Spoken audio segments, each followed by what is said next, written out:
Syudad, nagpahigay ng job fair ug serbisyo caravan. Syudad, nagpahigay ng cultural heritage mapping sa Barangay Kudkod. Syudad, gibuksan ng MSME Week 2026. Syudad, may pahigay ng duha ka adlaw nga AI and digital workshop alang sa mga tourism MSME. Skaway, nagpadayon sa pagpahigay ng orientasyon sa nagkalain-laing balaod. Syudad, may turnover og bagong motorcycle sidecar sa CSWDO. San Carlos Paddler, kwalipikado alang sa WTT Youth Contender Puerto Princesa 2026. Clásico de San Carlos FC Under-10 team, mapresentar sa ilang 2026 football achievements kang Mayor Gustilo. Nagkadaiyang Charter Anniversary Sports Events, nagpadayon. LGU San Carlos o SC Anglers, nagpahigayon og 5th San Carlos Annual Fishing Tournament. Philippine Dog Looper, mihatag og kortesiya ang City Administrator Attorney Libutan. Bactas Trail Runners, nagpahigayon sa Elevated Road Ultra Marathon 2026.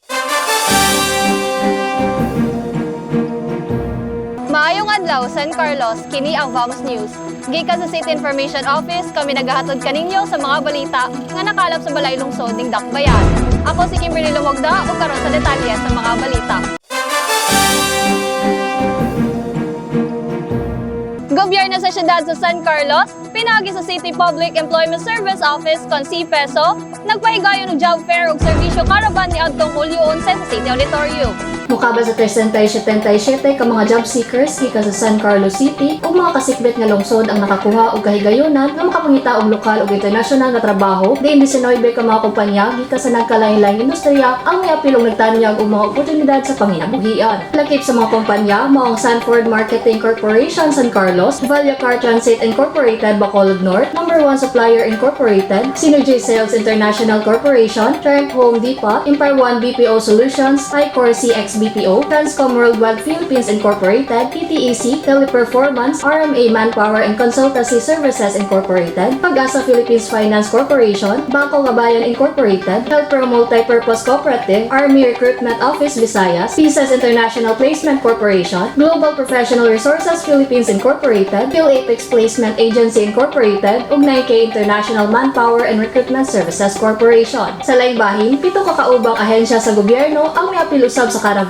nga mao ang Department of Labor and Employment Negros Occidental Field Office Condelo Nocfo, Department of Migrant Officers con DMW, Overseas Workers Welfare Administration con OWA, TESDA Regional Training Center Negros Occidental, Social Security System con SSS, PhilHealth Local Health Insurance Office sa Sagay City o Pag-ibig Fund nga naghatag og mga konsultasyon ug mga frontline services aron matabangan ang mga aplikante sa pagproseso sa mga kinahanglanon nga may kalabutan sa trabaho. Si sangguni ang Panglungsod Member Attorney Joseph Mark A. Antonio, miingon nga kalihukan giorganisar aron mahimong mas accessible ang mga oportunidad sa trabaho pinagi sa pagdala sa mga employer direkta sa San Carlos City nga magtugot sa mga nangita og trabaho nga mag-apply nga dili na kinahanglan nga mobiyahe. Kiyawhag niya ang mga aplikante nga mangita og mga posisyon nga kalabing haom sa ilang mga kwalifikasyon ug nagpasalamat sa tanang miapil nga mga employer, ahensya ug mga nangita og trabaho sa pagsuporta sa kalibukan. Si Provincial Employment Focal Ronnie Pineda sa Department of Labor and Employment Negros Occidental Field Office Condole Nocfo, miingon nga ang job fair nagsilbing usa ka paagi sa pagkonektar sa mga amo sa mga nangita og trabaho samtang gitabangan ang mga individual sa pagtukod og makahuluganon nga mga career ug pag-uswag sa ilang kalidad sa kinabuhi, pag-awhag sa mga aplikante nga magpabiling masaligon, andam ug bukas sa mga oportunidad ug nagpahinumdom ni atong wala dayon ma-hire nga ipadayon ang pagpangita og trabaho. Si Provincial Training Center Cadiz Administrator Rose May D. Trono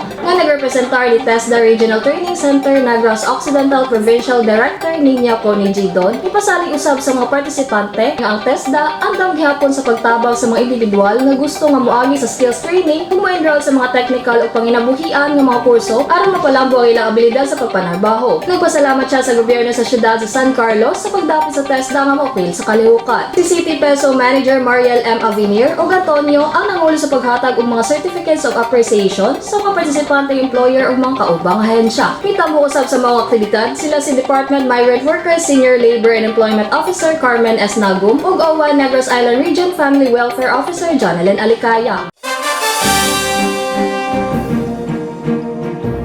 Ang gobyerno sa siyudad sa San Carlos, pinagi sa City Tourism Office, nagpahigayon og cultural heritage mapping activity ni atong Hulyo 6 hangtod 8 sa Barangay Kudkod.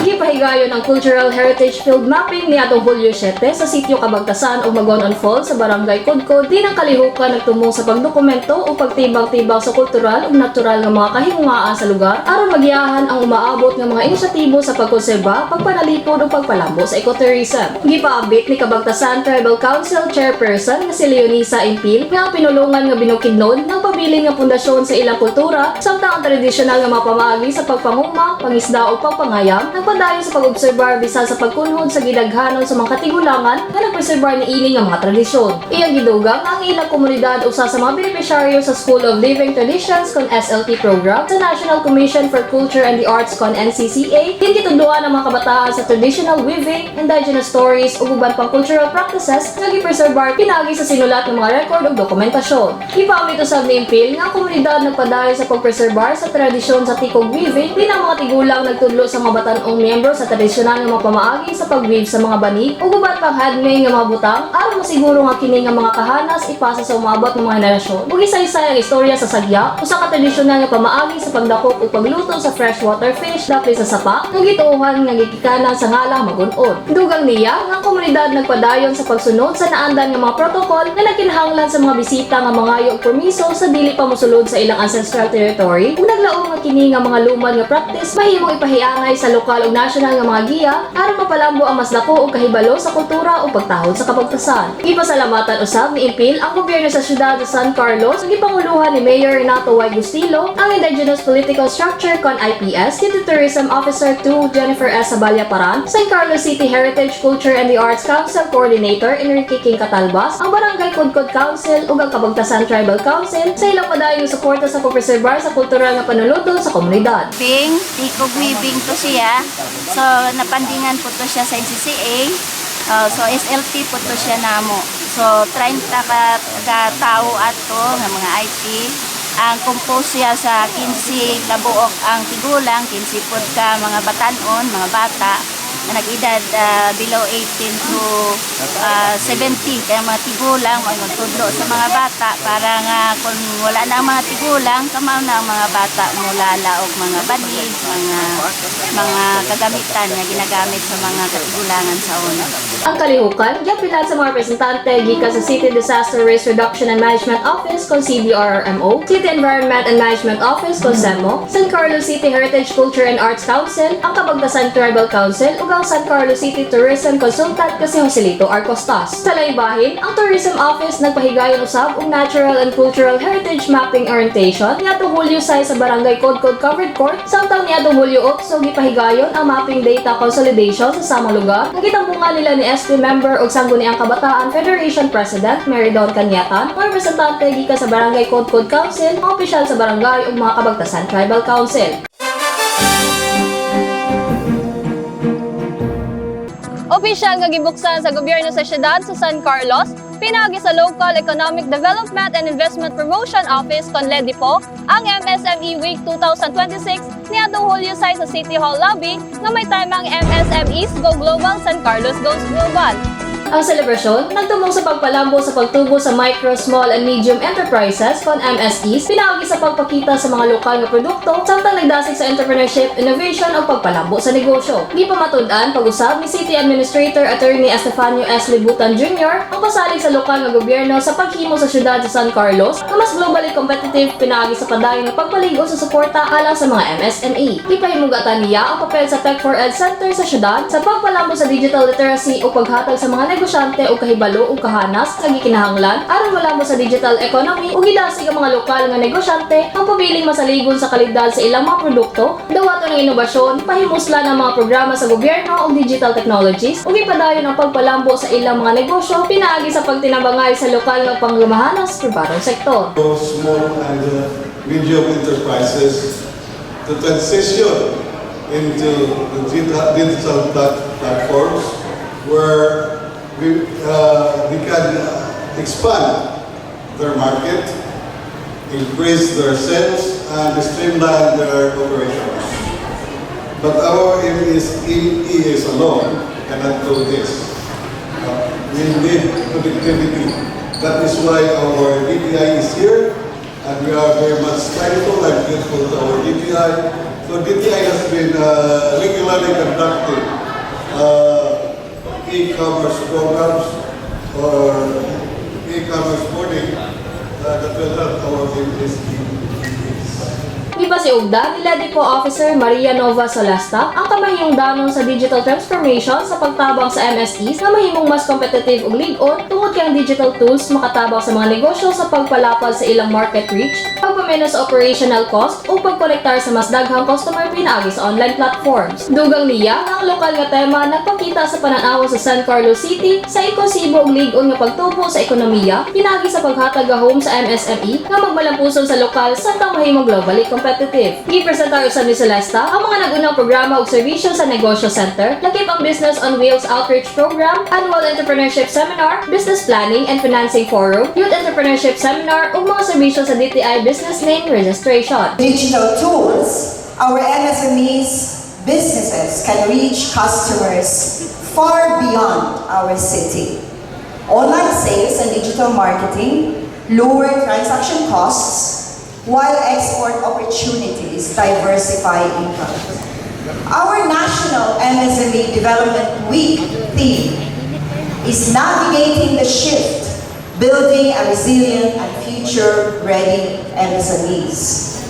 We localize it with our theme, MSMEs Go Digital, San Carlos Goes Global. Gidaig ni Trade Industry Development Specialist Gabriel Advincula ang padayon nga suporta sa City Government of San Carlos alaw sa MSMEs nga iyang gihulagway isip pundasyon sa lokal nga ekonomiya tungod sa ilang paghatag og trabaho ug mga oportunidad sa panginabuhian. Dugang niya ang samtang pagnegosyo adunay mga hagit ang mga MSME sa San Carlos nagpadayon sa pag-uswag pinaagi sa pagpahiangay sa mga pagbag-o pagdawa sa inobasyon ug pag-maximize sa digital nga teknolohiya aron mapalabo ang ilang mga negosyo ug makaabot sa mas lapad nga merkado. We celebrate our micro, medium enterprise because of you are the backbone of our local economy. You create jobs, in the same time, you provide livelihood and help to improve the family, many family here in San Carlos. Being an entrepreneur is never easy. The journey comes from long hours, difficult decisions, and many challenges. But despite of this, the MSME of San Carlos continue to move forward.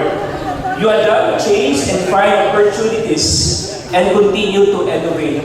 Gisundan ang programa sa usa ka seremonyal nga pagputol sa ribbon ang gipanguluhan sa mga opisyal sa syudad, mga representante sa mga ahensya sa gobyerno sa nasod o mga miyembro sa MSME Council na nagtimaan sa pagbukas sa Negosyo Center MSME's Tourism Sector Exhibit sa City Hall Lobby. Ang exhibit nagpakita sa 14 ka mga exhibitors gikan sa tourism and hospitality sector sa syudad nga mao ang Mom's Small Hotel and Restaurant, Palau Hotel, Alaya Restaurant, Bella Dama Hotels or Bella's Place, Butter Girlfriend, Carmel's Inn and Restaurant, Maria Awani Hotel and Suite, La Magdalena, Whispering Palms, Bush Bush Restaurant, Mr. C, Team Go Esponilla, Charlie's Weddings and Events, ug SNA Weddings and Events. Mitambong sa batol sa pagbukas sila si City Vice Mayor Christopher Paul S. Carmona, mga miyembro sa Sangguniang Panglungsod, DILG Officer John Christopher Gandin, OIC Senior Tourism Operations Officer para sa Negros Occidental Division Raymond Bayot, Provincial Science and Technology Director Engineer Francis Daraog, mga lokal nga kauban sa media ug uban pa mga lokal nga mga opisyal. Sa laing bahin, gilang gipasidugan ang mga 14 nga mga exhibitors atol sa closing ceremony sa mga kalihukan niadtong Hulyo 7 dito sa City Hall Lobby.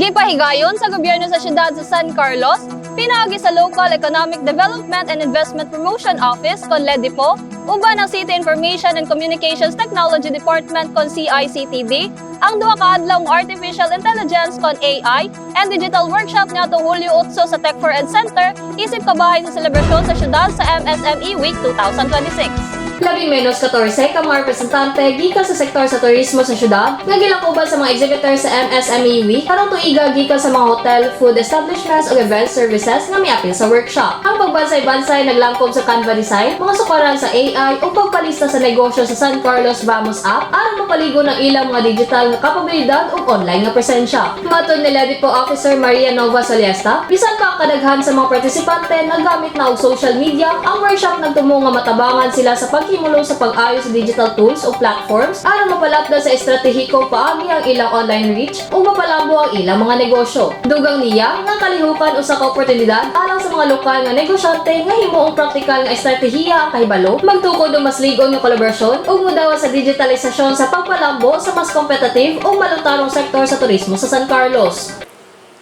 This is our AI Digital Workshop, the second event of our MSME Week, with the theme MSMEs Go Digital, San Carlos Goes Global. So we are expecting the same MSMEs who celebrated our exhibit to be part of our digital workshop as well. Right now, you can see that we have our representatives from the 14 exhibitors, our MSMEs tourism sector.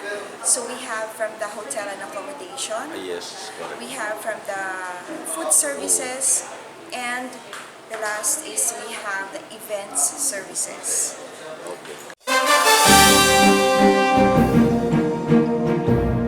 Nagpadayon sa ilang pasalig sa pag-empower sa mga San Carlosenyo, ang San Carlos City Children and Women's Affairs Incorporated, Konskaway, pinaagi sa pagpahigayon ng oryentasyon sa nagkalain-laing mga balaod ni atong Hulyo 8 sa Barangay Ermita Hall. Si Skaway President Maria Consuelo Janice Carmona nagsilbing resource speaker nga naghatag orientasyon sa labing menos 40 ka mga partisipante kabahay sa Gender and Development CONGAD, Republic Act No. 9262 o ang Anti-Violence Against Women and Their Children Act of 2004, Republic Act No. 11313 o ang Safe Spaces Act, Republic Act No. 7877 o ang Anti-Sexual Harassment Act, Republic Act No. 11166 o ang Philippine HIV and AIDS Policy Act o Republic Act No. 9208 o ang Anti-Trafficking in Persons Act. E kabalo mo, na amoy trabaho, pero ni arranged mo, naminaw mo. Nganong kailangan i-empower ang mga tao, hindi lang ang babae, ang lalaki po. Eh, number one, ang babae always the victim. Sino ang ang perpetrator, ang napanakit, ang bana. Pero kabalo ba mo, matidipod ang bana under kasaya. No? So, mauna, may mga bayi po, murag machine gun ang baba. Pero rat-tat-tat-tat, no? So, kung imbis maluto, to adito sa gawas, nagmadyong o nintong kids or sa kadima. So, thank you for coming here. Thank you for inviting us. Ari kami diri because this is a requirement of our local government. Giabi-abi ni po ng Barangay Valentina Fresas sa Barangay Ermita ang mga partisipante ug gipasalamatan sila sa pagtambong sa kalihukan, ingon man ang Skaway sa pagpaambit sa bilinhong kahibalo nga makatabang sa pagpalig-on sa kamguhan sa mga katungo sa proteksyon nga gihatag ubos ni ining mga balaod.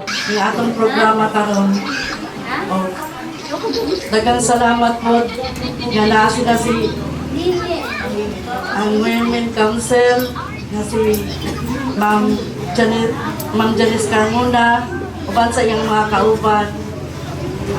Welcome kanyang tanan, ma'am. Ang mga partisipante nakadawat usab og mga sertipiko sa partisipasyon ug 2 ka kilong bugas gikan sa Skaway. Formal nga gitugyan sa gobyerno sa Dakbayan sa San Carlos ang 2 ka bagong motorcycle sidecar ngadto sa City Social Welfare and Development Office kon CSWDO niadtong Hulyo 6 dito sa City Hall. Ang mga sakyanan gipunduhan pinaagi sa 2025 capital outlay sa lokal nga gobyerno o magsilbing opisyal nga mga unit sa serbisyo alang sa pagpatuma sa mga programa o intervention alang sa Children in Conflict with the Law kon CICL o Children at Risk kon CAR nga makatabang sa pagsiguro sa tukma sa panahon kapag hatod sa mga serbisyo sa social welfare. Ang pag-turnover gisaksihan sa mga personahe sa CSWDO ang gipanguluhan ni Officer in Charge Edena Dagondon. Nakakuha og pwesto ang San Carlosenyo Table Tennis Standout nga si Dennis Shabok sa World Table Tennis kon WTT Youth Contender Puerto Princesa 2026 human siya nahimong kampiyon sa Under 15 Girls category atol sa WTT 2026 National Selection nga gipaygayon ni atong Hulyo 4 hangtod 5 sa Home Court Ayala Malls, Manila Bay, Parañaque City. Tungod sa iyang impresibong performance sa Maong National Selection, nakasecure si Shabuk og pwesto aron mapresentar sa Pilipinas sa international nga torneo nga paghimuon sa September 3 hangtod 6 sa Puerto Princesa City. Ang iyang kalampusan usa ka laing milestone alang sa San Carlos City sa pagpalambo sa grassroots sports ug youth table tennis. Uban kaniya sa national selection ang iyang kaubang atleta sa San Carlos City Table Tennis Club kon SCCTTC nga si Jana Celine Saison. Ang duha nakakwalify usab sa maong torneo pinagi sa ilang national rankings nga ilang nakuha human sa ilang maayong performance sa Batang Pinoy 2025 National Championships. Nakigtigi usab ang duha ka San Carlos paddler sa Under 17 Girls Division. Di nag-atbang sila sa round of 16 ug si Shabuk mo'y nakadaog batok ang Saison aron makaabante sa semifinals ug sa ulahi nakakuha og bronze medal sa maong kategorya. Giila sa SCCTTC ang kalapusan sa duha ka atleta isip resulta sa ilang dedikasyon, disiplina ug determinasyon ingon man sa walay hunong nga pagiya sa ilang mga coach. Nagpasalamat usab ang club sa mga pamilya sa mga atleta, mga tipaluyo ug sa gobyerno sa syudad sa San Carlos tungod sa ilang padayong suporta sa pag-amuma ug pagpalambo sa mga batan-onang atleta sa syudad. Sa laing bahin, bibisita usab ang grupo kang City Mayor Nato Y. Gustilo niadtong Hulyo 9 sa City Mayor's Office aron representar ang mga kalampusan sa mga atleta ug magpasalamat sa lokal nga kagamahanan alang sa padayong suporta niini sa sports development. Gipresentar sa Klasiko di San Carlos FC Under-10 team ang ilang 2026 football achievements sa nagkalaylay torneo sa football sa Tibok Negros Island karong tuiga atol sa usa ka courtesy visit kang Mayor Nato Y. Gustilo niadtong Hulyo 7 sa City Mayor's Office. Gipanguluhan ni Head Coach Archie T. Pamilar ang mga batan-ong footballers na kadaog og championship title sa 7-a-side FU Founders Day Football Festival sa Dumaguete City, Mango Ranch Football 2026 sa munisipalidad sa Valencia, Sunshine Cup Under-10 Mix sa Dumaguete City, ug sa 28 Kadalagan Festival Under-10 Mixed Football Tournament sa Victoria City. Nakadaog usab ang team isip second runner-up sa Dolphins FC Football Tournament sa Bacolod City, ug sa Juan Lasal Stingers Cup Football Festival 2026 sa Talisay City, samtang nakakuha usab og daghang individual ug special awards sa tibok season. Nagpasalamat si Pamilyar sa gobyerno sa syudad sa San Carlos sa padayong suporta niini sa grassroots football ug nagpahayag sa paglaom alang sa padayong suporta samtang ang club nagpadayon sa pagpalambo sa batan-ong talento sa football sa syudad sa San Carlos. Gi-congratulate ni Mayor Gustilo ang mga magdudula, coach ug mga ginikanan sa ilang dedikasyon ug pagsalig ug gidayeg ang team sa makanunayon nga pagdala sa garbo ug dungog sa syudad sa San Carlos pinaagi sa ilang talagsaong nga pasundayag. Nagpadayon ang nagkalaylay mga kalihukan sa sports isip sa pagsaulog sa ika-66 ni Charter Anniversary sa San Carlos City, samtang gatusan ka mga atleta ang nakigtigi sa laylay mga torneo sa tibok syudad.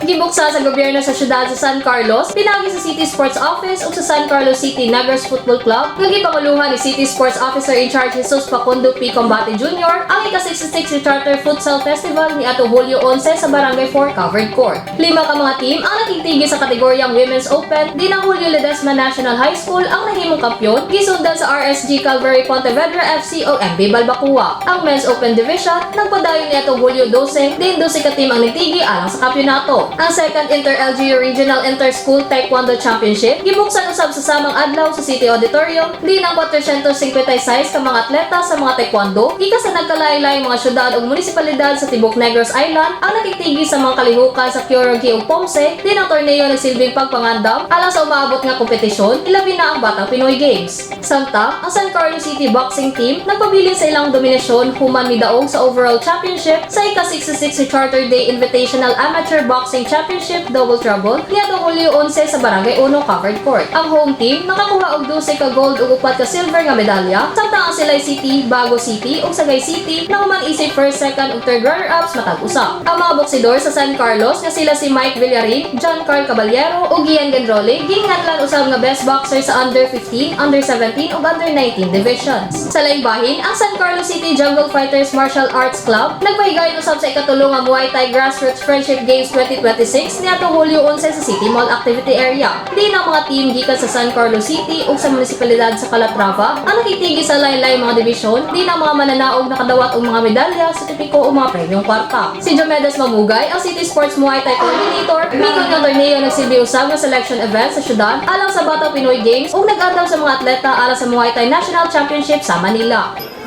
Atong event ron for 66 Charter Day Anniversary Celebration is the 3rd San Carlos City Muay Thai Crossroads Championship Games 2026. Ikatulo na ron nga year ang atuang Muay Thai Grassroots. Purpose na to is to develop and to scout the San Carlos Muay Thai Training Hall for the upcoming Batang Pinoy. Will be held on December 12 to 18 in Bacolod City. Then in preparation also with the Muay Thai National Championship will be held on November in Manila. Ang mga sporting event nagpadayon sa pagpakita sa pagsalig sa syudad sa pagpalambo sa grassroots sport samtang naghatag og mga oportunidad sa lokal o bisita mga atleta na makikompetensya mopauswag sa ilang kahanas o mopalambo sa panag-uban isip kabay sa selebrasyon sa ika-66 sa Charter Anniversary. Ang lokal nga kagamhanan sa San Carlos, uban ang San Carlos Anglers, nagpahigayon sa ika-5 nga San Carlos Annual Fishing Tournament niadtong Hulyo 3 hangtod 5. Ang tinuig nga kalihukan nagtumong sa pagpalambo sa sportsmanship, pagpaligo sa panag-uban sa mga mangingisda, pagpalambo sa kahanas sa pangisda, pagpalambo sa lokal nga turismo, paghatag palingawan o pagdasig sa malungtarong mga pamaagi sa pagpangisda. At sa opening program niadtong Hulyo 3, dili mobo sa 205 ka mga partisipante gikan sa lain-laing bahin sa Pilipinas ang nagtigom sa San Carlos Multipurpose Hall Park Marina aron makikompetensya sa jigging o casting categories nga adunay mga premyong kwarta gikan sa 2,000 pesos hangtod 50,000 pesos. Giabi-abi sa San Carlos Anglers founder nga si George Macenas ang mga partisipante, nagpasalamat kanila sa pag-apil sa torneo ug nang hinaot nga sila malampuson sa tibaw kompetisyon. Giawhag ni San Carlos Anglers Chairman Carlos Selma ang mga partisipante nga malingaw sa torneo samtang ipadayon ang maong sportsmanship ug ipahinumduman ang tanan kaunaon ng kaluwasan sa tanang panahon ug nagpahayag sa paglaom nga mobalik sila sa sunod tuig nga adunay mas daghang mga mangingisda nga moapil sa tinuig nga kalihukan. Apil matambong atol sa programa sa pagbukas ang mga representante gikan sa City Disaster Risk Reduction and Management Office o CDRRMO, Philippine Coast Guard ug ang San Carlos Bantay Dagat Task Force kinsa naghisgot sa mga lagda o giya sa torneo, mga lakang sa kaluwasan o pagtubag sa emerhensya ug mga protokol sa panglawas o kaluwasan sa sundo sa tibuok kompetisyon. Samtang ang mga mananaog gihatagan og award niadtong Hulyo 5 sa samang venue. Ang mga mananaog sa matag kategorya mao mosunod. Jigging category champion Glenville R. Kilat from Candler Angler Cebu nga adunay 9.7 kg nga king mackerel. First heaviest Jonel De Lima of South Cebu Anglers Retreat nga adunay 8 kg nga longnose emperor. Second heaviest Juan Cesar Jimeno Lim of Hep Hep Hooray Reelman Anglers of Bacolod City nga adunay 6 kilos nga Great Barracuda. Minor awards of jigging category earliest catch Junjun Sabanal, biggest lizard fish Herwin Loquete, most catch Renz Impuerto, longest catch Virgilio Carilasan Jr., biggest big eye Trevelly Andrew Soligen. Catch and release treasure shark Evan Janel Duan B. De Oca. Casting category champion Nicolas Terjeros Jr. of Tanjay Anglers Escalante City nga adunay 450 grams nga emperor fish. First heaviest Oscar Teompa o Silay Burao Anglers nga adunay 380 grams nga checkered snapper. Second heaviest Leo Lucalumpang of Tanjay Anglers nga adunay 360 grams nga checkered snapper. Minor awards of casting category longest needlefish Ronald Guardiana, biggest bugaong Regina Brose, biggest tuko Jeriel Jereza, unique catch Fastimo Briones, 2TS catch Jonathan Birondo, rare catch crab Ray Gilson. Youngest angler Kurt Luis Rica Blanca. Ang mga mananaog na kadawat o mga topeo mga premyong kwarta lakip ang 50,000 pesos para sa kampiyon sa kategoryang jigging, 30,000 pesos para sa first heaviest ug 10,000 para sa second heaviest. Sa kategoryang casting, ang kampiyon na kadawat og 15,000 pesos, ang first heaviest 8,000 ug ang second heaviest 5,000. Ang mga minor awardee nakadawat usab og mga premyong kwarta gikan sa 1,000 pesos hangtod 6,000 ug mga fishing equipments lakip ang mga hooks, caps ug slow jigging rod. Gihatagan usab og mga espesyal nga pasidungog ang mga mananaog sa mga boatmen, lakip na si Alvin Alingasa nga midaog first placer nga nakadawat og 5,000 pesos, ang second placer nga si Marlon Labajo nakadawat og 3,000 pesos ug ang third placer nga si Dominic Labajo nakadawat og 2,000 pesos, samtang ang JMKM Hooks champion nga si Aldet Batubalanos ug ang first runner-up nga si Richard Vincent Alcala nakadawat usab og mga premyong kwarta ug gamit sa pagpangisda.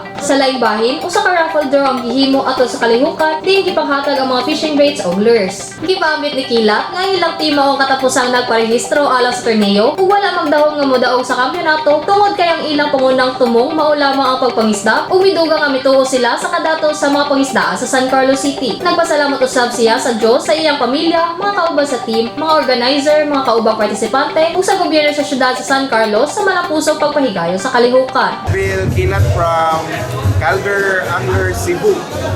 We are the last team to to be registered sa Padula karon. Then we back the championship. Wala gid mi nag-expect nga mo champion pero ang among gi-expect makakuha may isda kay kabalo mi nga abunda og isda ang San Carlos City. Ang preparation nga among ginabuhat is our tackles to be exact and well prepared and mora sleep well and pray. Ang Philippine dog looper nga si Bonnie Dalida de Vecais, 32 anyos, taga San Mateo Rizal, mihatag og courtesy visit kay City Administrator Attorney Estefanio S. Libutan Jr. niadtong Hulyo sa iyang opisina.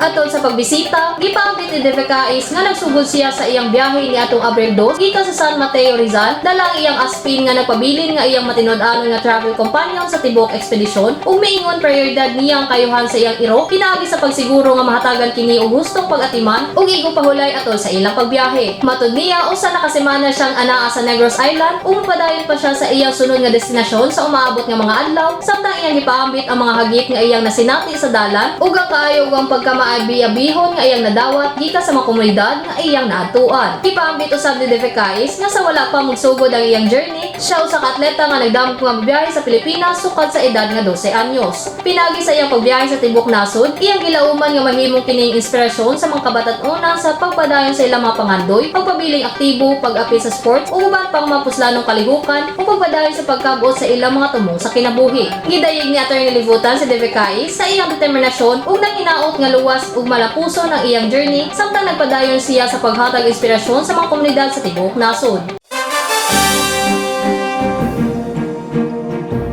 Malampusong gipahigayon sa Bactas Trail Runners sa pakigtimbayayong sa City Tourism Office ang Elevated Road Ultra Marathon Con Airong 2026 niadtong Hulyo 5 sa City Hall grounds.